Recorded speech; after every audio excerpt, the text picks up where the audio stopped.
Hello, and welcome back to Coffee House Confidential with me, your hostess, Monique, or for my non-weeb or otaku native speakers, Big Sister Neko. In this new video, we are, I'm joined again. She said she wasn't coming back, but somehow she is here. Back in this bitch. Yeah, she's back in it, like her name is Bennett. And we are exploring chapter 4. Hopefully, this will not be too long. God, it wasn't, so. Yeah. But before we snap into it, today's drink comes from Snap Boba. What I got here is the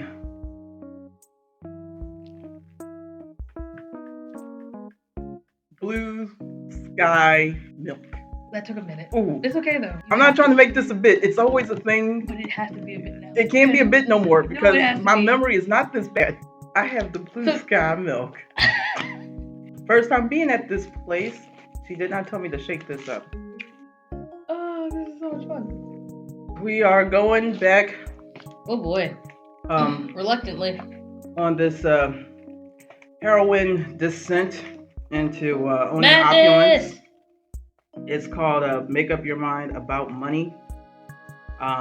Chapter 4 is Chapter 4. We're really lax, guys. You've been with us. We've been going pretty hard right now. So please excuse us if this is not our normal sunny disposition. The struggle's been real. This book is a lot. So we have somehow overcome obstacles in obviously chapter 1, 2, and 3, and we're just kind of mentally drained, but we are in 4.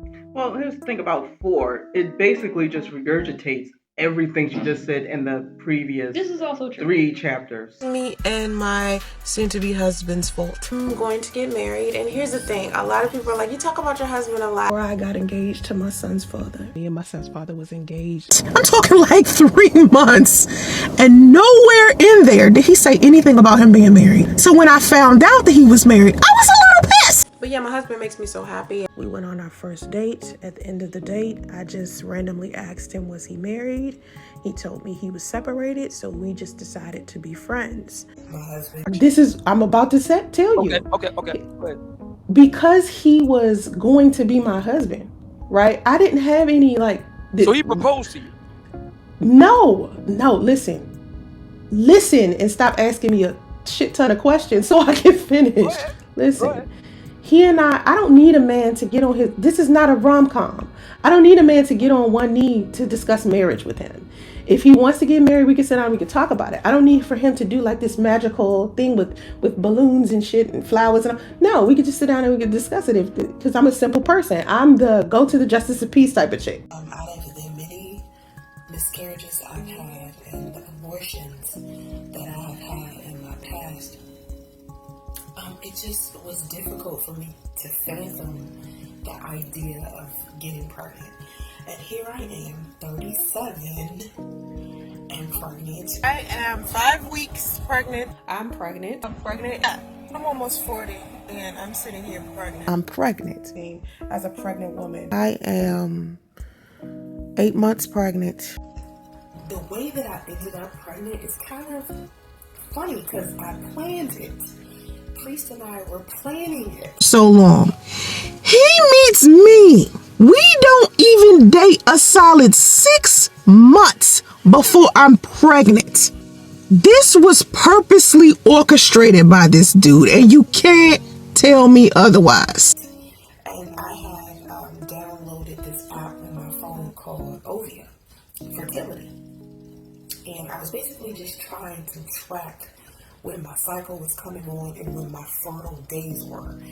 And it was fun because in the app, it's like you can put how frequent you have sex, you put your symptoms, you put what you eat, and when you look at the calendar, you see a whole bunch of hearts where you have had sex. And so I wanted to be a little bit more intimate, more frequently with my husband, and so I decided that I was going to use this app to basically see how often we were having sex and to see when I was having my cycle, just to keep track of my cycle. I usually keep track of my cycle. In my specific situation, my son's father and I knew we wanted children.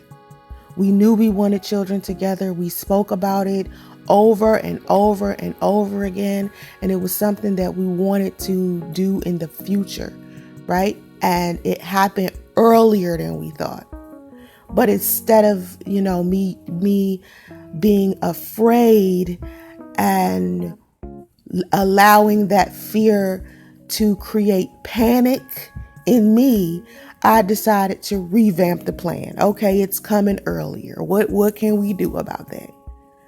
Now, not everybody has an accidental pregnancy. Not everybody is walking around here not using protection, not using birth control, just all irresponsible with their bodies. Okay, not everybody is doing that. You got women out here who have been trying to get pregnant for years and they're thinking they're not going to get pregnant, and then boom, they get pregnant. That's Soncerae's story, because I spent so many years trying to get pregnant and couldn't. And by the strength and grace of God, I decided to get a app on my phone called Ovia. It's called Ovia Fertility. And with Ovia Fertility, you get to write down the symptoms that you're having. You get to write down when you have sex. And for me to get pregnant by this specific guy, out of the millions of people in this world, I get pregnant by this specific guy at this specific time for a reason.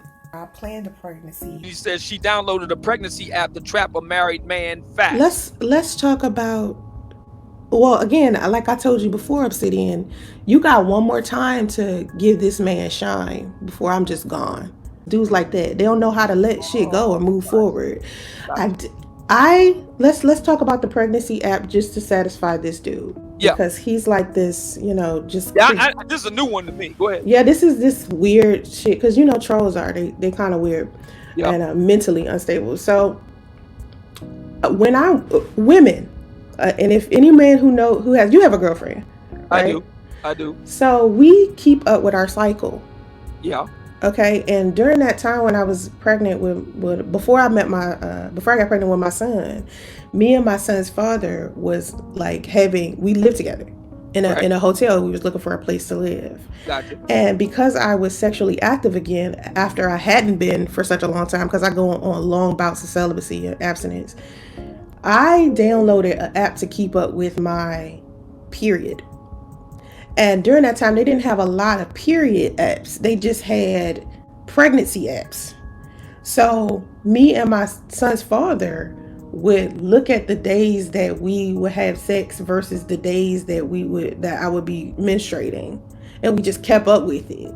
Right. So one of the false narratives that the trolls like to push is, with them knowing that he and I used to do that, is that I trapped him via pregnant, with that pregnancy app. Me getting pregnant was something that neither one of us was expecting. Our son came much sooner.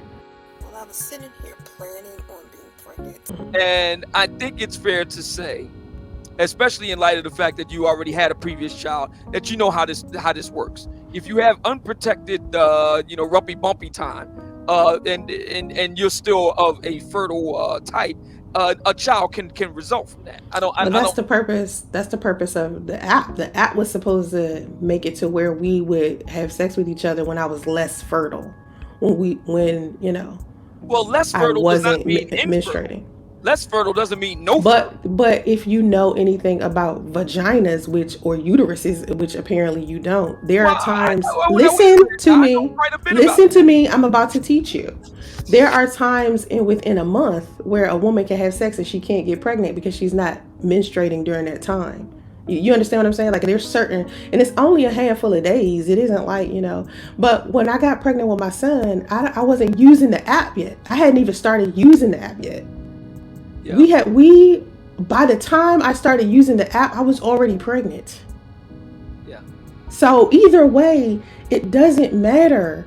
The way that I ended up pregnant is kind of funny. So the reader's question in this chapter should be how so, or in what way, or in regards to what or who. Because when someone says, hey, make up your mind about money, you're like, oh, I want okay. It. Yeah, I want okay. it. I want it. Very succession style. But out of this chapter, which is what pages 57 through, I guess I'll count 72, even though that begins I chapter mean, it's 5 a and the whole new picture. picture. But yeah, it's a whole picture. But you know, 57 through 72, Mm. this chapter only consists of the actual subject at hand. It's only on pages 60 through 61.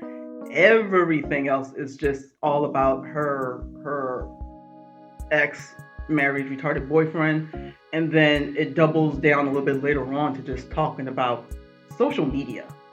Which is a weird mixture. If anyone understands how logic of making up money is concerned, there really isn't a psychoanalysis abrupt for that. Like, either most people have a drive to want to make money or you don't.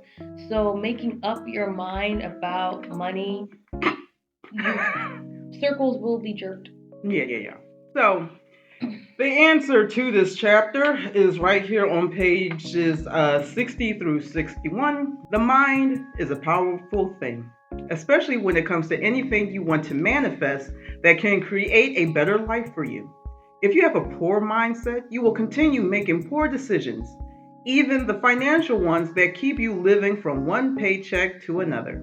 You have to develop healthy habits that can be of great benefit in the long run. A good way to improve your money mindset is to read How to Obtain Wealth from Other Financial Success Stories. It's not hers. Keep going. When you see others succeed, it should help motivate you to achieve financial success. I've noticed a pattern in successful people that I wasn't aware of previously. I really thought that my belief system was an esoteric one. It wasn't until recently that I've noticed that most people who are financially stable also believe in it too. Now, You done? yes. No, only because I noticed in your book, because she, as you can see, she does have a lot of notes, but literally one of her notes is a highlight and it just says What the fuck? WTF. Yeah, what the fuck? Yeah. Sorry, that was my mind just going there. Right. Okay, So here we go. She said that most people who are financially stable have a esoteric belief system. Now, I am financially stable. I am financially stable. Okay. What is your esoteric belief system? Do you have one? About being financially stable? Yeah. Because my answer is no. I don't think I do. I don't think I have one. I don't.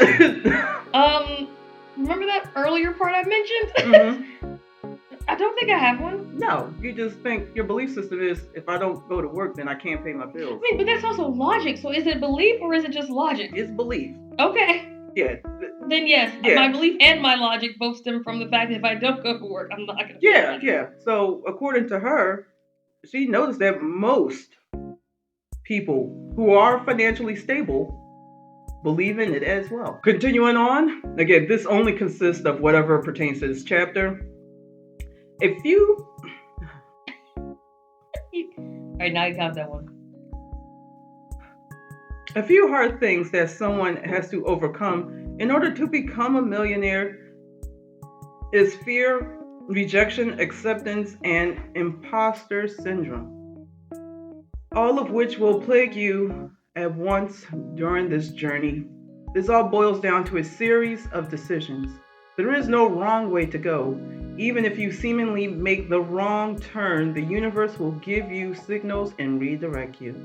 As long as you stay true to yourself instead of being what you think everyone else wants you to be. And essentially, that's all of the mindset that you need to have about money. So, as I was saying, this chapter 4, there's a total of 14 pages, only 2 of which pertains to the actual subject matter.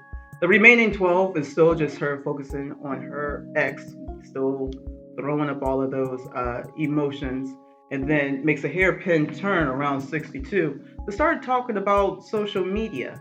Mainly, she puts a full-blown Facebook post, which I am not going to read, into this goddamn chapter for at least the next 4 pages.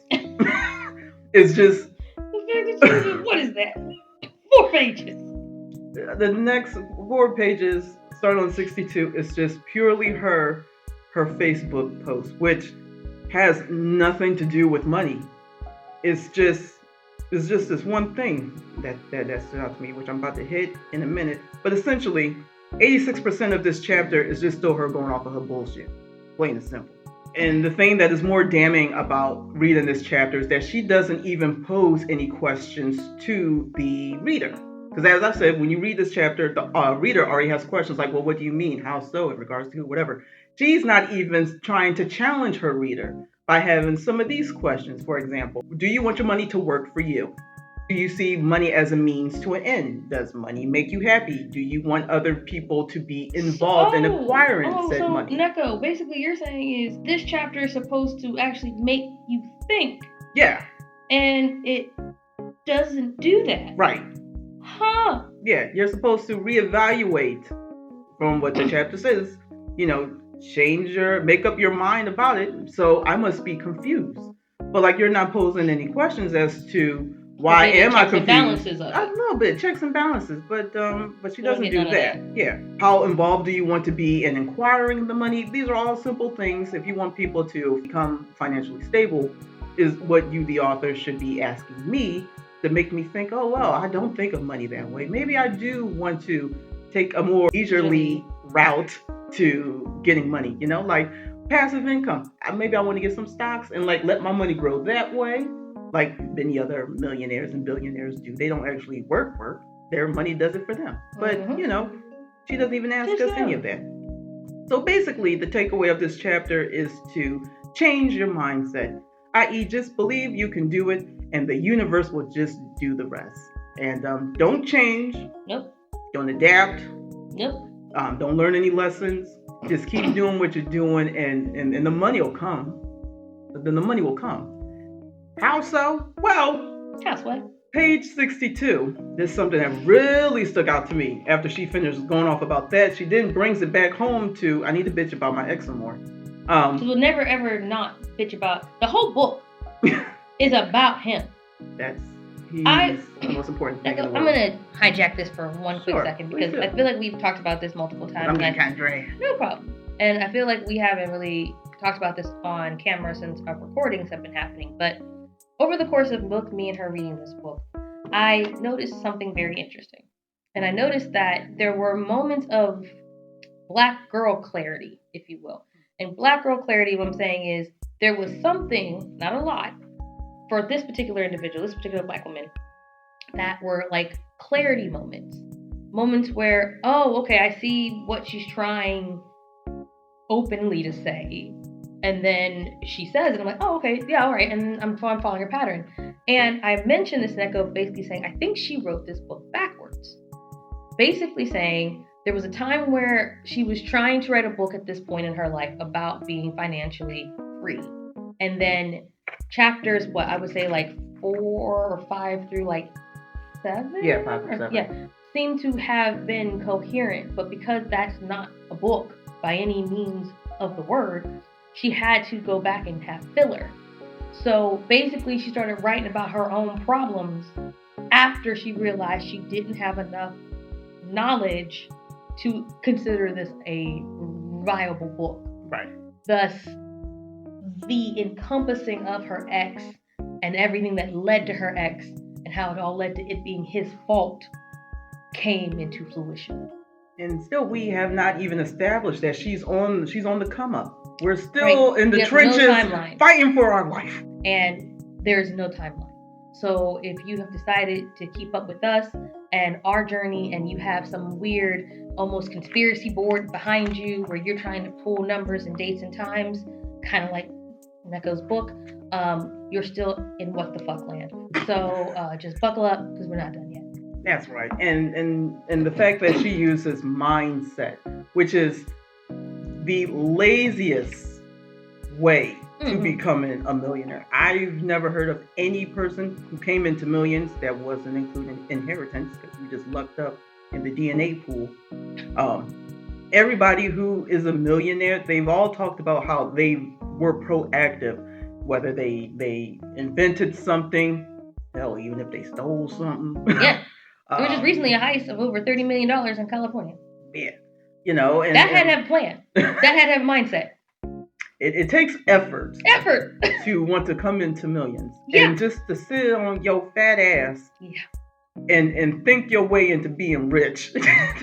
If it works, somebody tell me, because I've been doing it I've wrong. been thinking about money all my life. Right. And somehow I'm still broke. I still got to go to work. If you have a poor mindset, that's the reason why you will continue making poor decisions. Now she can't even take advice from her own book, because clearly she has a poor mindset from the men she gets involved with, from how she raised her children, from her own advice that's kind of contradictory to her own life.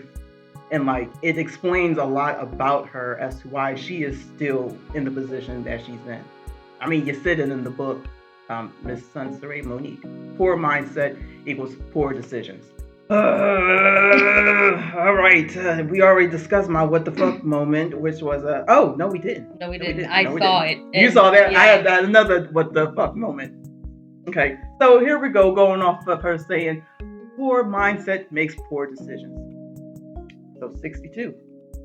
This woman goes back to, as I said, talking about her ex, and she writes this.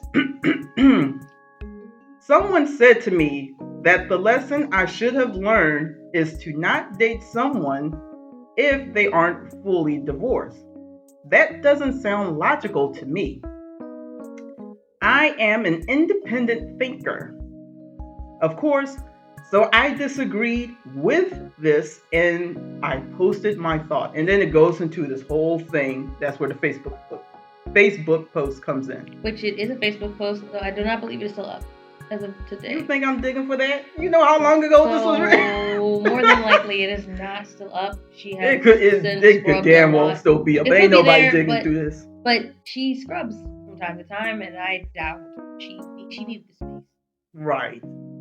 So, that's her lesson wasn't to not get involved with someone who isn't fully divorced. That doesn't sound logical to her. Do not go after someone who is completely single. Still always go for a man who always got something waiting in the wings. Pause. Wait. Well then, hold on. Sure. I think you broke my brain. Oh, all right. Because wait, didn't she leave the date when they were together for the first time? In her own words, because he told her that he was married or wasn't divorced yet? Didn't he tell her that at the date? I'm going to try to wrap this up and be completely honest. I was not interested in anything, any type of relationship. And I said this from the beginning, and he was saying this too. He was saying he didn't want to be in a relationship either. We talked on the phone for months before we even met. I'm talking like 3 months. And nowhere in there did he say anything about him being married. So when I found out that he was married, I was a little pissed. Okay, I was a lot pissed. Good date, great date, talking, had a wonderful time, and something told me at the end of the date to ask him his relationship status. I hadn't asked him before because I wasn't interested in a relationship. It didn't even matter. But then as we sat here and I realized we on a date, I'm asking him, oh, are you married? You know what he says to me? Laughing and shit. Oh, yeah. Oh, so you're married. Okay, nigga. And then I'd look at it, just like when they told me, Soncerae says she's pregnant by a married man. I didn't just say, hey, let me make a video based off the comment in the comment section. Nope. I went and looked. You titled your video that I was pregnant by a married man. Yes, because is he? Don't look. Hold on. No, I did go look. My audience will tell you, is the man not married? Yay or nay? Simple question. Is the man married? Yeah or nay? You tried to make it seem like I was like some. I'm not trying to make it anything. I'm asking a question. Is the man? If you said You said hold on. You said hold on. You said Tommy got punched in the face on your video. You didn't see it. Did what? Show me the video. Let me ask you a question. Show me the video of me getting punched in the face. Show me where you saw it. I just said the problem is listening to people in my comment section because they was telling me you got punched in the face. Oh my God! But I'm wrong for writing that you. But I'm wrong for writing that you got pregnant by a married man. Do you hear what you just said? It was okay for you to say it.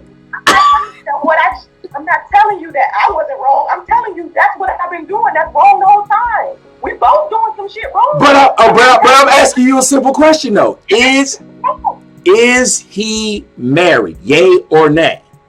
He is separated. Between him, so we can get this straight.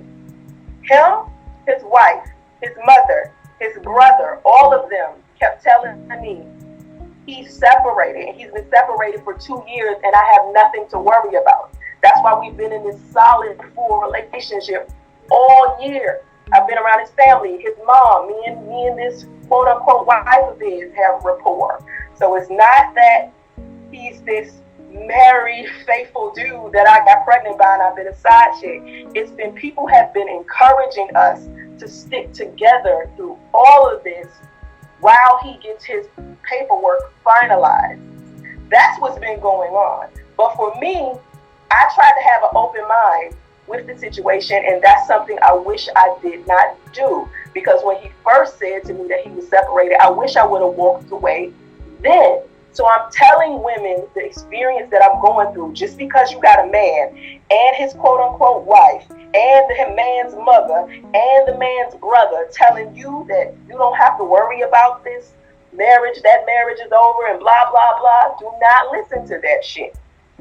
Now, I listened to it like a dumbass. Now, you said that you had been trying to teach young girls things and give them advice. You said at one point, if I'm not mistaken, you were giving out relationship advice to people. At 37 years old, wouldn't you have not known to not be with anyone who says, I'm married, but I'm trying to get divorced? Seriously, then wait to finish that up. Like, no, listen, don't put word now. That's not what he said. He didn't say I'm married. He didn't say I'm trying to get a divorce. He said I'm separated and we signed our paperwork already. I need to wait for it to get finalized. I'm sorry. I'm supposed to answer that? It's in the. Sorry. I'm sorry. I know. This book is slowly killing me. Yeah. I'm so sorry. I'm thinking because in her recent upload of some red flag.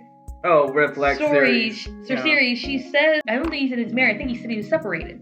Yeah, she says separated a lot as if separated means single, and it doesn't. But that's what I'm saying. It goes back to this point. She's saying that she's okay that they're not that the guy can be separated. Right? Yeah. She said it's okay if they're not fully divorced. If they're not fully divorced, but she's she got up and left. Yeah, that's when she left the date. Yeah, but then she changed her mind because she's desperate.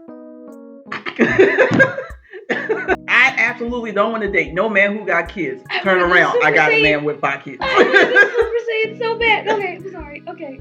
Yeah. She changed her mind. She changed her mind. Cool. That's how it goes. Yep. And I'm gonna just wrap this up into a neat bow. Even though I said I wasn't going to read the Facebook post, I'm not going to read it. But I'm gonna just your brain, dude. Yeah, I know. I posted, never date a person who is separated is the hard lesson. That's what someone said to me in my comments. To me, and that's in caps and bold, to me, that's not even the lesson I learned from my son's father, insert name. There are plenty of people who date. There are plenty of people who date people who are divorced or married, separated, leaving a relationship, etc. That doesn't matter. I used to think it did too. However, people love someone new, move on, and live happily together while in transition. That's common. People love who they love and end up with who they truly love. The lesson I learned is to make sure, without a doubt, that someone truly loves me. That's hard to do when people's behaviors and words say they do habitually, then suddenly a different behavior pops out of nowhere. So how can you confirm if someone truly loves you? Like how can you confirm that? Because I mean, I there's know it's always that different for word where everyone, some but people say like they love at first sight. I think that's subjective because Yeah. some people will say, okay, yeah, I met them in a month and I knew, or some people say in their wedding vows, like Yeah. love is blind. Literally, there's a whole show that takes place within basically a month and a half of you having to be in love and fall for a person and then decide to marry them at the altar. Right. So that might be subjective, but I do know one thing. He's telling you how he don't love you. Yeah, that's probably what you probably should learn first. While you're looking for the signs of if he does, you might want to also click them ones when he doesn't. Yeah. Because those are what they'll now call in these term of days red flags. The one thing that she does mention that I just want to touch on again, that relates to the whole mindset thing. She's telling us that there are a few things that you need to overcome in order to become a millionaire. Again, it's all mental. Not even no work. You haven't put in any effort yet. But she says we need to overcome fear, rejection, acceptance, and imposter syndrome. Yes. Now, I decided to look up what do millionaires need to overcome. I went to Forbes. Okay. Because I would assume they know about something about finances. A little bit. That's why they're millionaires, right? Yeah, so according to Forbes, here are some of the things that you need to overcome, or at least some of the things that millionaires have dealt with in the past, is self-awareness, principles, prioritization, discipline, and process. A softer version, I went to a website called betterup.com. They believe, millionaires need to overcome. It's they need to have vision, passion, incredible amount of hard work, patience, and foresight of setbacks. Now, that was you're fucking counting that one. She has had several setbacks, all of which that seem to have blindsided her. So a lot of these things we can already tell she doesn't even have, not even from a millionaire standpoint, just as a regular human person. Yeah, basic skills that us commoners, us common folk have. Just the human species tend to have on the regular. Like self-awareness. She is not aware of anything that she says or does. I think the kids call it the Lulu. Yeah, that's good.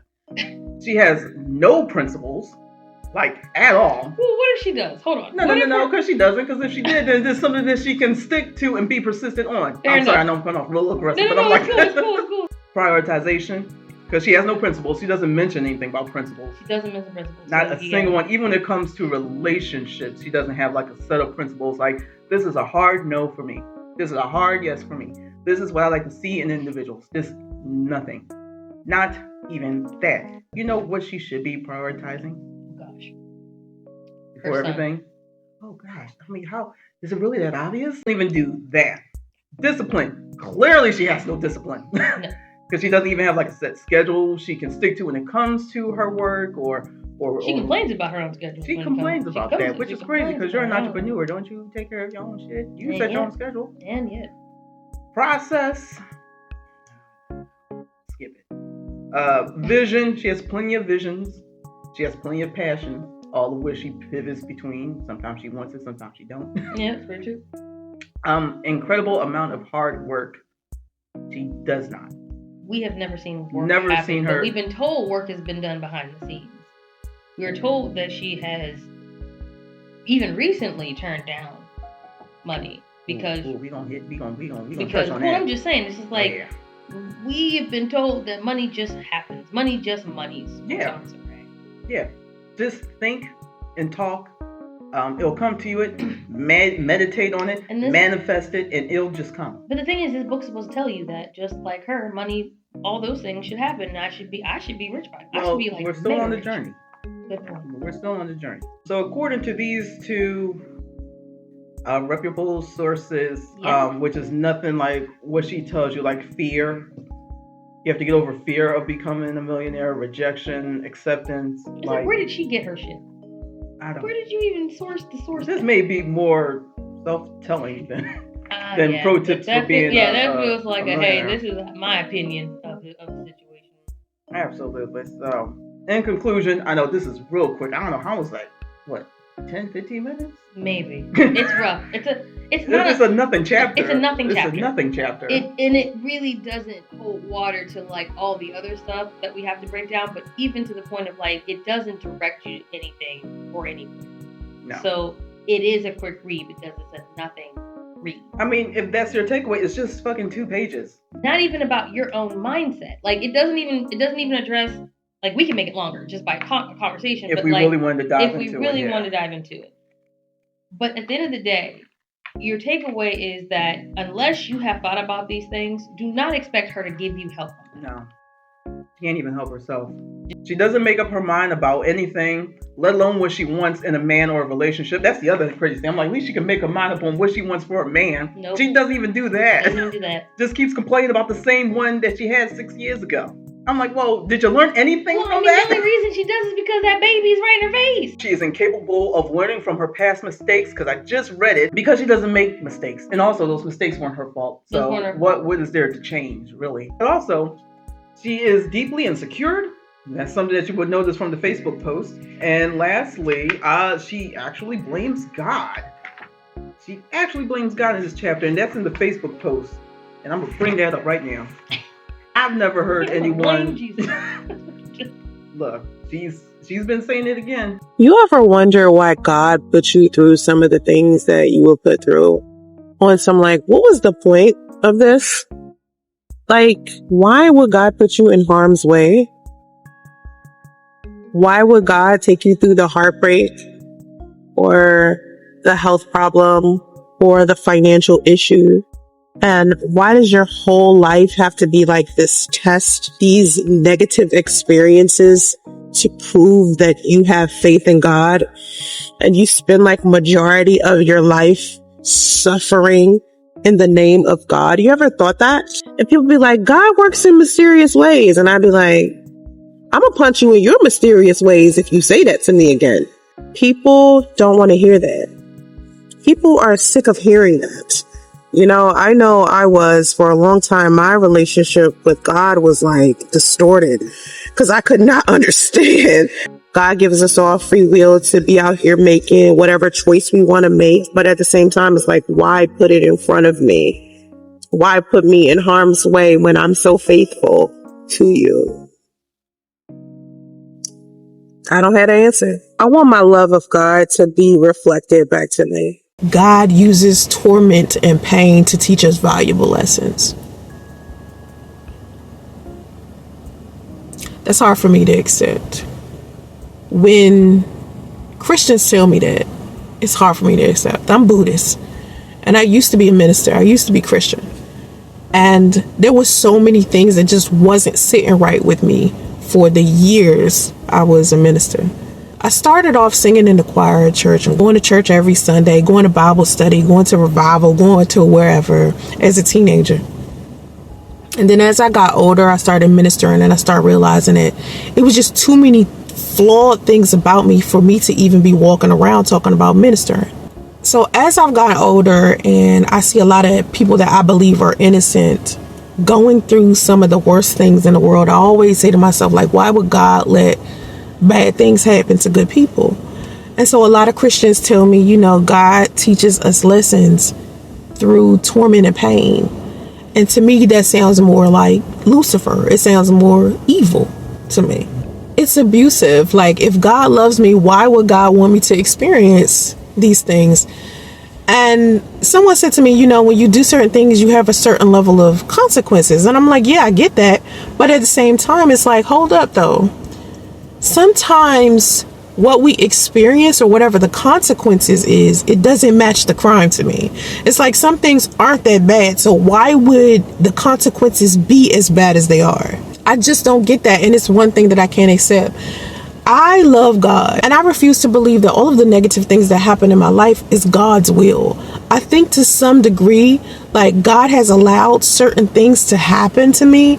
And to me, that is a level of abuse. So that's what I was dealing with for a long time, just as I dealt with my spirituality and my belief system, is just trying to figure out, like, why in the world would someone who loves me want to hurt me? That doesn't register with me, and still to this day, that's something that I deal with. That's partially why I decided not to be a minister and why I decided to not be Christian. I'm Buddhist, and in Buddhism, they actually teach you not to have a deity, but it's something in me that is telling me that I have to respect a power higher than my own. So on page 63, she writes this, and this will show the contradictory of this woman. Pray that God brings you someone who, even if they are divorced or single, when they meet you, they no longer have feelings for someone else. Page 64. Don't trust the chemistry, and definitely don't believe that God sent you someone. I thought God sent me my son's father to me. Our breakup disrupted my spirituality and love for God. I was hurt that God hurt me. Hear that, people? God hurt. God hurt her. Now she got beef. It's like, well, you're not going to win. That's why you're living the way you're living. That is it for chapter 4. Now it's time for a little bit of a personal note regarding this woman that I like to call a bone to pick. This is a new segment. You guys probably weren't prepared for it. It was also impromptu as well. Because it was impromptu because she wasn't supposed to be here. I wasn't supposed to be here. And I was just going to talk about this shit. It's a pop-off. It's a pop-off moment, guys. All right, we finally hit that. Point. Okay, go ahead. No, I'll hop in when I need to. Okay.